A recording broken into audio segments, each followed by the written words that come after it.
నమస్తే అందరికీ. ఐఎమ్ చంద్రశేఖర్, మహాజన రాష్ట్ర సమితి ఆంధ్రప్రదేశ్. గ్రామాలలో అదేవిధంగా మున్సిపాలిటీలలో, నగర పంచాయతీలలో, సిటీలలో ఎక్కడైనా కానీ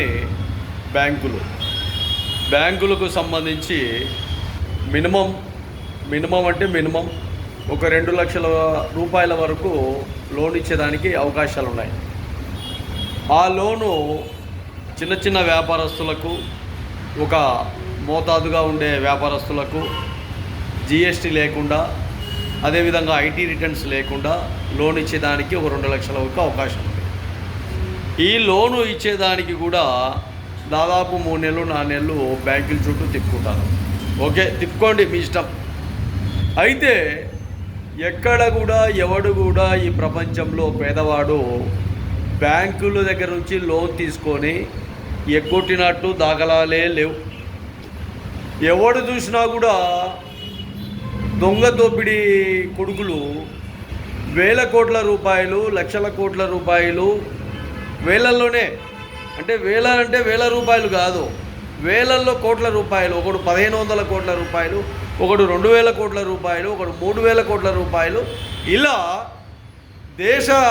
దాదాపు అంటే బ్యాంకులలో రుణాలు తీసుకొని పూర్తిగా ఎగ్గొట్టి వేరే దేశాలకు పరారైన దొంగ కొడుకులకే ఈ దేశము పురోగతిని వాళ్ళు సాధించినట్టు మళ్ళీ వాళ్ళకు కొన్ని సబ్సిడీలు ఏర్పాటు చేసే విధంగా, రారా దొంగనా కొడుకల్లారా, మళ్ళీ మా దేశానికే మేమే మళ్ళీ మిమ్మల్ని సాకుతాము, మేమే మీకు మళ్ళీ రుణాలు ఇస్తాము అని ఈ దేశం అంటానే ఉంది.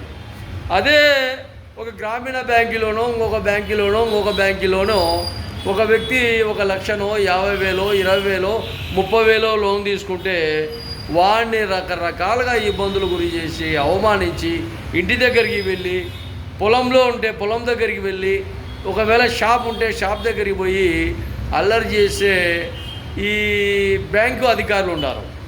మళ్ళీ ఏమో దోపిడీ చేసే దొంగనా కొడుకులు మాత్రం ఏం చేయలేక వాళ్ళ తెల్లబెట్టుకు కూడా పీక్కోలేక ఉండాలి. ఇది ఎంతవరకు కరెక్టో ఒకసారి బ్యాంకు వాళ్ళు బాగా ఆలోచన చేయండి. మినిమం 50,000 రూపాయలు ఇచ్చేదానికి కూడా రకరకాలుగా పద్ధతులు ఏర్పాటు చేస్తారు. మరి లక్షల కోట్లు, వేల కోట్ల రూపాయలు దోపిడీ చేసిన నా కొడుకులకు, స్విస్ బ్యాంకులలో దాపెట్టుకునే నా కొడుకులు మాత్రం గౌరవిస్తారు. మళ్ళీ మన దేశానికి రండి, మీకు అన్ని విధాలుగా ఆతిథ్యం ఇస్తాము అని మళ్ళీ అంటారు. ఇది ఎంతవరకు కరెక్టు? ఆంధ్రప్రదేశ్లో కానీ, వేరే రాష్ట్రాలలో కానీ బ్యాంకులు చాలా మొండి వైఖరిగా కాకుండా వ్యక్తులకు చాలా వరకు, మీ అకౌంటుదారులకు, మీ ఖాతాదారులకు స్వాలంబన కల్పించే విధంగా, స్వశక్తి విధానాలతో వాళ్ళ జీవన విధానాలు ఉండే విధంగా మీరు ఖచ్చితంగా తగు జాగ్రత్తలు తీసుకోవాలని కూడా మహాజన రాష్ట్ర సమితి ఆంధ్రప్రదేశ్ ద్వారా తెలియజేస్తున్నాం.